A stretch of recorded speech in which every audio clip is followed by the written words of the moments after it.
అందరికీ నమస్కారం. Welcome to my channel. ఈరోజు వీడియోలో మనం తొలి అడుగు అనే ఒక కథ గురించి తెలుసుకుందాం. స్వప్న, సంధ్య ఇద్దరు మంచి స్నేహితులు. ఇరుగు పొరుగు వారవడం వల్ల వాళ్ళ స్నేహం పసి వయసు నుంచే మొదలై వారితో పాటే పెరిగి పెద్దయింది. ఒకే కాలేజీలో చదువు పూర్తి చేశారు. ఈ వీడియో చూసే ముందు ఒక లైక్ చేసి నా ఛానల్ సబ్స్క్రైబ్ చేసుకోండి. వీడియో చివరి వరకు చూడండి, చాలా ఇంట్రెస్టింగ్గా ఉంటుంది. స్వప్న ఒక ప్రైవేట్ ఫామ్లో ఉద్యోగం చేస్తుంది. ఇంట్లో ఉండి ఇంటి పని అంటూ మనల్ని మనం పని మనుషులుగా మార్చుకోవడం అంత నాన్సెన్స్ అనేది స్వప్న అభిప్రాయం. అందరూ ఉద్యోగాలు చేస్తే కుటుంబ వ్యవస్థను సవ్యంగా నడిపేదెవరు? పైగా అవసరం లేకపోయినా స్త్రీ ఉద్యోగం చేస్తే నిజంగా ఉద్యోగం అవసరం ఉన్నవాళ్ళు పస్తులు ఉండాల్సిన పరిస్థితి వస్తుంది అనేది సంధ్య ఆలోచన. నీవన్నీ పాత చింతకాయ పచ్చడి ఆలోచనలు అని సంధ్యను ఎద్దేవా చేస్తుంది స్వప్న. పాత చింతకాయ పచ్చడే ఆరోగ్యానికి మంచిదని ఆయుర్వేదం చెబుతోంది అంటూ రిటార్ట్ ఇస్తుంది సంధ్య. వీరిద్దరి అభిప్రాయాలు వారి వారి కోణాలలో నిజమే అయినా వారిద్దరి వాదనలలో తలదూర్చి తల బొప్పి కట్టించుకోవడం అనే ప్రక్రియకు ఇరువురి పెద్దలు దూరంగా ఉంటారు. వారిద్దరి వివాహం కొద్ది నెలల తేడాలో జరిగింది. ఇద్దరు వేరు వేరు ఊళ్ళు కావడం వల్ల పండుగలకు విశేషమైన వాటికి ఇద్దరూ ఒకేసారి వస్తే కలుసుకోవడమే కానీ తరచూ కలిసే అవకాశం ఉండేది కాదు. సంధ్య ఉత్తరాలు రాస్తే స్వప్న మాత్రం మెసేజ్ పెట్టేది. నీలాగా ఉత్తరాలు రాసే ఓపిక నాకు లేదంటూ. పోనీలే, కనీసం రాసిన ఉత్తరం చదువుతున్నావుగా, అది చాలు అనేది సంధ్య.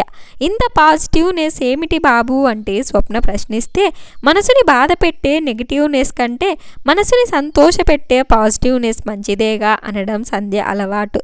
ప్రతి దానిలో ఆపోజిట్గా ఉండే వీరిద్దరి మధ్య అంత గాఢమైన స్నేహం ఎలా ఏర్పడిందో అని అందరూ ఆశ్చర్యపోతుంటారు. ఇలా కాలం గడుస్తున్న వేళ స్నేహితులిద్దరూ తల్లి కాబోతున్న శుభవార్తను ఒకేసారి తెలియజేయడంతో ఇరువురి ఇళ్లల్లో సంతోషం చిందులు వేయడం మొదలయ్యింది. 7వ నెల రావడంతో తన ఉద్యోగానికి సెలవు పెట్టి పుట్టింటికి వచ్చింది స్వప్న. సంధ్యను కూడా పుట్టింటికి తీసుకొచ్చారు తల్లిదండ్రులు. ఇక ఇద్దరికీ ఇలాగైనా కొద్ది రోజులు కలిసి కబుర్లు చెప్పుకునే అవకాశం దొరికిందని సంతోషపడిపోయారు స్నేహితులిద్దరూ. ప్రయాణ బడిలికి తీరాక ఒకరోజు సాయంత్రం తమకు గురువు, మాతృ సమానురాలైన తమ కాలేజీ ప్రిన్సిపల్ ఇంటికి వెళ్లారు స్వప్న, సంధ్య. ఎలాగో సాయంత్రం నడకకు వెళుతున్నాం కదా అని. అబ్బబ్బా, ఏంటో ఈ పిల్లలు, పెంపక లోపమో లేక లోకం తీరే అంతో అర్థం కావటం లేదండి. ఎక్కడ చూడినా అత్యాచారాల వార్తలే, పిచ్చెక్కిపోతుంది అంటూ అప్పుడే బయట నుండి ఇంట్లోకి అడుగు పెడుతూ భర్తతో చెప్పడం మొదలుపెట్టారు అనసూయాదేవి గారు. ఇంతకీ ఏమైంది మేడం? ఆ ప్రశ్నకు తల తిప్పి చూసిన అనసూయాదేవికి సోఫాలో కూర్చొని ఉన్న తన ప్రియ శిష్యురాళ్ళు స్వప్న, సంధ్యలు కనపడేసరికి ఆశ్చర్యం, ఆనందం కలబోసిన భావం ముఖంపై ప్రతిఫలిస్తుండగా, అరే స్వప్న, సంధ్య మీరెప్పుడు వచ్చారు అని అడుగుతూ వారి వద్దకు వచ్చింది మేడం. పిల్లలు వచ్చి చాలాసేపు అయ్యింది, నీకోసమే ఎదురు చూస్తున్నారు అంటూ 4 కాఫీ గ్లాసులను ట్రేలో పెట్టుకుని వంటింట్లో నుంచి బయటికి వచ్చారు రిటైర్డ్ గవర్నమెంట్ ఉద్యోగి అనసూయాదేవి గారి భర్త జగన్నాథం గారు. ఆయన్ని చూసి సంధ్య లేవబోతుంటే వారించి అందరికీ కాఫీ గ్లాసులు ఇచ్చి తాను ఒకటి తీసుకుని అనసూయాదేవి గారి పక్కన కూర్చున్నారు. Thank you sir for this coffee చెప్పింది సంధ్య కమ్మని కాఫీ వాసనను, దాని రుచిని ఆస్వాదిస్తూ. సంధ్య, నీకెన్నిసార్లు చెప్పాను నన్ను బాబాయ్ గారు అని పిలవమని చిరుకోపంతో అన్న జగన్నాథం గారిని చూసి, ఆవిడని మేడం అని పిలుస్తున్నాము, మిమ్మల్ని సార్ అని పిలవడమే బాగుంటుంది అంది స్వప్న. ఇదిగో అమ్మాయిలు, మీ గురు శిష్యులు ఒకరిని ఒకరు ఎలా పిడుచుకుంటారో నాకు సంబంధం లేరు. మీరు మాత్రం నా కూతుళ్ళే, నేను మీ బాబాయిని అంతే డిక్లేర్ చేశారు జగన్నాథం గారు. అనసూయాదేవి చిరునవ్వుతో చూశారు వారి వైపు. ఆ దంపతులకు పిల్లలు లేరు. ఆవిడ, ఆయన వారిద్దరినీ తమ పిల్లల్లాగే చూస్తారు. అది సరే, ఇంతకీ నన్ను తాత అని పిలిచే వాళ్ళు వచ్చేదెప్పుడు అడిగారు జగన్నాథం గారు. డాక్టర్, జనవరి 1 అని డేట్ ఇచ్చారు చెప్పింది సంధ్య. శుభం, కొత్త సంవత్సరం నాడు ఓ కొత్త అధ్యాయం మొదలవుతుందన్నమాట అన్నారు ఆయన. అది సరే సంధ్య, మీ ఇద్దరు ఎందుకొచ్చారు? అసలే 7వ నెల కూడాను అన్నారు మేడం. భలేవారు మేడం, శిష్యులు గురువు కోసం రావాలి, అదే పద్ధతి అంది సంధ్య. అది ఉత్తప్పుడు, ఇలాంటప్పుడు కాదు మందలింపుగా అన్నారావిడ. ఎప్పుడైనా పద్ధతి పద్ధతేగా అంది స్వప్న. ఏం పద్ధతో అమ్మా? చెప్పింది మీ రాక గురించే, నేను మర్చిపోయాను. ఈ మధ్య రోజుకో గోల గొడవ విసుగొస్తోంది. కాలేజీకి వెళ్ళాలంటే అన్నారు మేడం. ఆవిడ ఓ ప్రైవేట్ కాలేజీకి ప్రిన్సిపల్గా చేస్తున్నారు. ఏమైంది మేడం అని అడిగింది సంధ్య. ఏంటో తప్పు అర్థం చేసుకోలేని పిల్లలతో, లేక అర్థమయ్యేలా చెప్పలేని తల్లిదండ్రులదో, లేక ఆకర్షణలకు లోను చేసే ఆధునిక ప్రపంచానిదో అర్థం కావడం లేదు నిస్పృహగా అన్న అనసూయ గారికి ఆశ్చర్యంగా చూశారు స్నేహితులిద్దరూ. అదేంటి మేడం అలా మాట్లాడుతున్నారు? మీ శిష్యులు ఈరోజు మంచి స్థితిలో ఉన్నారంటే అందుకు మీరేగా కారణం. అలాంటిది మీరిలా మాట్లాడడం ఆశ్చర్యంగా ఉంది అంది స్వప్న. ఏం చెయ్యమంటావు? స్నేహం పేరుతో జరిగే మోసాలు, ప్రేమ పేరుతో జరిగే అత్యాచారాలు, పసిపిల్లలు పెద్దవాళ్ళు అన్న భేదం లేకుండా ఆడది అంటే చాలు అన్నట్లు ఉన్న తీరు, రక్షణ లేని జీవితాలు చూస్తుంటే మనం సమాజంలో ఉన్నామా అరణ్యాల్లో ఉన్నామా అని అనుమానం వస్తోంది అన్నారు మేడం. నిజమే మేడం, అసలు ఆడపిల్లలను కనాలంటేనే భయమేస్తుంది అంది స్వప్న. బావుంది. ఊరి చివర రోడ్డు మీద రోడ్డు సరిగా లేనందున ప్రమాదాలు జరిగి ప్రాణాలు పోతున్నాయని ఊరే దాటనని భీష్మించుకొని కూర్చుందిట నీలాంటిదొకటి. అలా ఉంది నువ్వు చెప్పేది అంది సంధ్య. అంటే ఏంటి? చిరుకోపంతో అడిగింది స్వప్న. లేకపోతే ఏంటి? ప్రమాదం ఎందుకు జరుగుతుందో తెలుసుకుని దాన్ని సరిచెయ్యడానికి ప్రయత్నించకుండా ఆ మూర్ఖురాలికి తందానా అనడం తప్పేగా. ఇలాగే మన తల్లిదండ్రులు ఆలోచిస్తే ఈరోజు మనం ఉండేవాళ్ళమా అడిగింది సంధ్య. అంటే ఏమిటి నీ ఉద్దేశం? నా ఆలోచన తప్పనా? కోపంగా అడిగింది స్వప్న. నవ్వింది సంధ్య తన స్నేహితురాలి కోపం చూసి. స్వప్న, మనిషి ఆది మానవుడిగా అడవులలో తిరిగిన నాటి నుండి నేటి ఆధునిక మానవుడిగా మారినంత వరకు స్త్రీపై బల నిరూపణ అనేది జరుగుతూనే ఉంది. దానికి స్త్రీయే కారణం కావడం ఇంకా బాధపడేసిన విషయం నిట్టూరుస్తూ అంది సంధ్య. అదేంటమ్మా స్త్రీని అంత మాట అన్నావు? అంటే పెంపకలోపం స్త్రీదే అంటావా అన్నారు జగన్నాథం గారు ఆశ్చర్యంగా. ఆయనకు సంధ్య గూర్చి ఆ అమ్మాయి ఆలోచన సరళి గురించి బాగా తెలుసు. కారణం లేకుండా తొందరగా మాట అనడం అనేది తను చెయ్యదు. స్త్రీది తప్పనడం లేదు సార్, క్షమించండి బాబాయి గారు. స్త్రీని మాతృస్థానాన్ని కించపరిచే ఉద్దేశంతో అనలేదు. స్త్రీయే తొలి గురువు, కానీ ఆ గురువు తొలి అడుగునే తప్పుగా వేయించడం వల్లనే ఈ పరిస్థితులు అంది సంధ్య. అంటే ఒకేసారి అన్నారు అనసూయ జగన్నాథం గారు.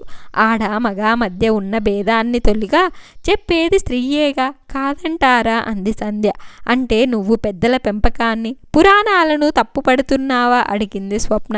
అప్పుడే వారి మాటలను తాను వినాలన్నట్టు, వారి సంభాషణ తనకు ఆసక్తిగా కలిగిస్తున్నట్టు కాలం కాని కాలంలో ప్రకృతి కూడా సిద్ధమైనట్టుగా బయట ఆకాశం మేఘామృతం కావడం మొదలుపెట్టింది. పెద్దల పెంపకాన్ని తప్పు పట్టడం లేదు, పురాణాలను కించపరచడం లేదు. నాకంత పురాణ జ్ఞానం కూడా లేదు. కానీ నాకు తెలిసినంతవరకు ఈ పురాణం పురుషుడే ఆదిక్యుడు అని చెప్పలేదు. శక్తి లేనిదే లోకం లేదన్నారు. ప్రకృతి లేనిదే పురుషుడు లేదంది పురాణం. ఇద్దరికీ సమాస్థానం ఇచ్చింది. ఇక పెద్దల పెంపకం అంటావా? లోపాలను సరిదిద్దాల్సిన పెద్దలే ఆ లోపాలను అసలైన అంశాలుగా, అసలైన వాటిని లోపాలుగాను పరిగణిస్తూ పిల్లలను పెంచితే ఇదిగో నేటి సమాజంలో మనం చూస్తున్న పరిస్థితులే కనబడతాయి అంది సంధ్య. అంటే పుట్టగానే ఆడా మగ అంటూ చెప్పడం తప్పంటావా ప్రశ్నించింది స్వప్న. అనసూయ జగన్నాథం గారు సంధ్య వైపు ఆసక్తిగా చూశారు. ఏ జవాబు చెప్తుందా అని. పుట్టగానే ఆడా మగ అంటూ చెప్పడం సహజ ప్రక్రియ, కానీ పెంపకంలో మాత్రం స్త్రీ బలహీనతను పదే పదే ప్రస్తావించడం, మగాడి బలాన్ని ఆకాశానికి ఎత్తేయడం ఎంతవరకు సమంజసం నువ్వే ఆలోచించు అంది సంధ్య.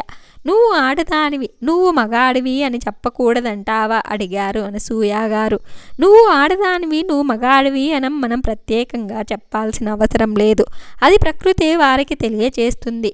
కానీ నువ్వు స్త్రీవి, శారీరకంగా బలహీనురాలివి అని పదే పదే చెప్తూ మానసికంగా బలవంతురాలైన స్త్రీని బలహీనురాలిని చెయ్యాలనే పెంపకం. నువ్వు మగాడివైనా భగవంతుడివైనా మానసికంగా బలహీనుడివి అని పదే పదే ఎందుకు చెప్పదు అడిగింది సంధ్య. ఆ ప్రశ్నకు ముగ్గురు ఆలోచనలో పడ్డారు. అసలు నువ్వు అమ్మాయివి, నువ్వు అబ్బాయివి అని కాక ముందుగా నువ్వు మనిషివి అని ఎందుకు చెప్పరు ప్రశ్నించిన సంధ్యను నిర్ఘాంతపోయి చూశారు ముగ్గురు. ఏనాడైనా ఎవరైనా ఎప్పుడైనా నువ్వు మగాడిగా పుట్టడానికి ముందు మనిషిగా పుట్టావు, ఆ తర్వాతే నువ్వు మగాడివి అని చెప్పి పెంచారా? లేదే, పుట్టిన క్షణం నుండి వాడికే మగపిల్లాడు, మగమహారాజు, నువ్వు మగాడివిరా అంటూ అనుక్షణం తొలి గురువైన తల్లి తన బిడ్డను తన మరో బిడ్డైన ఆడపిల్ల ముందే ఆకాశానికి ఎత్తేస్తుంటే పెరిగి పెద్దయిన వాడు ఎలా ఉంటాడు? నువ్వు మగాడి కంటే ముందు మనిషివి, మానవత్వానికి ప్రతిరూపానివి అని స్త్రీ కూడా నీలాగే మనిషి చెప్పి పెంచితే బహుశా నేటి సమాజంలో కొంత మేరైనా మగాడి ఆకృత్యాలు తగ్గవేమో అంటూ ముగించిన సంధ్యను అప్రతిభులై చూశారు ముగ్గురు. తన ప్రశ్నల్లోనూ తన వాదనలోనూ నిజం లేకపోలేదు, కానీ ఎంత ఆధునికతను ఆపాదించుకున్నా ఇంక మగాడు మహారాజే అని ఈ సమాజం ఈ వాదనని అంగీకరిస్తుందా? దాని ఆచరణకు ప్రయత్నిస్తుందా? వారి ఆలోచనలు ఇలా సాగుతుంటే సంధ్య నెమ్మదిగా లేచి నుంచుంది. అమ్మ సంధ్య అని పిలిచిన మేడం వైపు చిరునవ్వుతో చూసిన సంధ్య ఎవరో రావాలి, ఏదో చెయ్యాలి అని చూడడం అవివేకం. త్వరలోనే తల్లి స్థానాన్ని పొందబోతున్న నేనే పుట్టే బిడ్డ మగవాడైతే బిడ్డకు తొలి గురువుగా తొలి అడుగు నేనే వేస్తాను. రాబోయే తరానికి స్త్రీ అంటే ఇలా ఉంటుందని ప్రదర్శనల చాలలో చూపించే దుస్థితి నుంచి తప్పించే యజ్ఞానికి నేనే తొలగి జ్యోతై వెలిగిస్తాను. నాతో చెయ్యి కలిపే వారెవరో, నా అడుగును అనుసరించే వారెవరో కాలమే నిర్ణయిస్తుంది అంటూ ముందుకు అడుగు వేసిన సంధ్య చేతిని పట్టుకుంటూ చిన్ననాటి స్నేహితురాలిగా నీ తొలి జ్యోతికి నేను మరో జ్యోతిని జత చేస్తాను అని, అడుగుకు నేనే తొలి వారసురాలినవుతాను అంటూ తను లేచి ఆ దంపతుల వద్ద సెలవు తీసుకుని ఆ ఇద్దరూ బయటకు వెళుతుంటే అమ్మ సంధ్య మరి పుట్టేది ఆడపిల్లైతే అడిగారు జగన్నాథం గారు. ఆ ప్రశ్నకు ఆగి వెనక్కి తిరిగి ఆడపిల్లైతే మృగాలను వేటాడే వేటగత్తెను చేస్తాను అని స్నేహితురాలితో కలిసి అడుగు బయటికి వేసింది సంధ్య. వారి నిర్ణయానికి సంకల్పానికి ప్రకృతి సైతం తన మద్దతుని తెలుపుతున్నట్టుగా చినుకులనే అక్షింతలుగా రాలుస్తూ తన ఆశీస్సులు అందించడం మొదలుపెట్టింది. ఆ దృశ్యాన్ని చూసిన మేడం దంపతులు చెరో గొడుగు తీసుకుని ఆ స్నేహితులిద్దరికీ పడుతూ మీ అడుగుకు బాటసారిగా మేము నిలుస్తాము, మీ యజ్ఞం సఫలం కావడానికి మా వంతు కృషి చేస్తాము అని మనసులోనే ప్రతిభూతిని పూజిస్తూ భావితరానికి మానవత్వాన్ని అందించడానికి కదిలిన ఆ స్నేహితురాళ్ళు విజయోస్తు అని దీవిస్తూ వారితో పాటు అడుగు ముందుకేశారు. ఇలా వారు రాబోతున్న తరాలకి మంచి సలహాలను సూచనలను అందించారు. ఇంత మంచి కథను అందించిన పనికిరణ్ గారు ఫ్రమ్ స్టోరీ మిర్రర్ వారికి మన ధన్యవాదాలు. ఈ వీడియో కనుక మీకు నచ్చినట్లయితే ఒక లైక్ చేసి ఈ స్టోరీ ఎలా ఉందో కామెంట్ చేయండి. నా ఛానల్ ఇంకా సబ్స్క్రైబ్ చేసుకోకపోతే వెంటనే నా ఛానల్ సబ్స్క్రైబ్ చేసుకోండి.